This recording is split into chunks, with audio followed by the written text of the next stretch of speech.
Iqiniso elimsulwa. Kunezifundo ezicacile ezingafundwa futhi okufanele zifundwe ezinqubweni zokhetho. Uma kungenjalo, sizoqhubeka nalokhu kusebenza okungenazithelo, imiphumela noma ushintsho oluhle ezimpilweni zabomdabu. Sibone izinhlobo ezintathu zabavoti zivela kakhulu.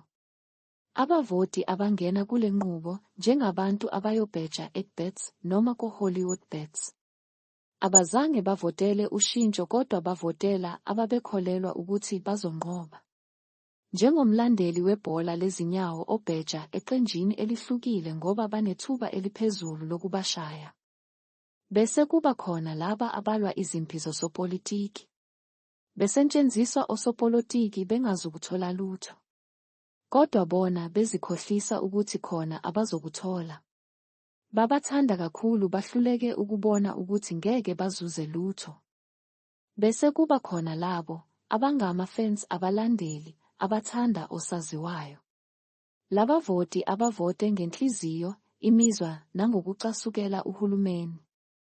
Bakhohlwe ukubheka ulwazi lomlando. Bavumela izinhliziyo zabo ziqhube isinqumo sabo. Bonke labavoti bazozisola kakhulu ngezinqumo zabo kungakapheli izinyanga ezimbalwa. Izifundo ezibalulekile ezifundwe kukhetho. Inganekwane yokuthi ukuvotela amaqembu amancane ukumosha ivoti lakho kungamampunge amanga ngempela. Ukugcwalisa izinkundla zemidlalo akusho lutho. Ukuya phambili uma abomdabu behlangana futhi bavotele uhlelo olunentshisekelo yabo. Bangashintsha lesimo abakusona. Kumele siqonde amandla esinawo ngamanani. Hayi amaqembu ezombusazwe. Hayi osopolitiki kodwa izinombolo. Hayi ngamaqembu ezombusazwe. Kodwa njengezakhamuzi.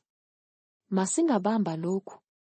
Singashintsha izimpilo zethu njengabomdabu kusasa lokhu. Lokho kungasetshenziswa noma kuphi lapho thina njengezakhamuzi sifuna ushintsho. Iqiniso elimsulwa.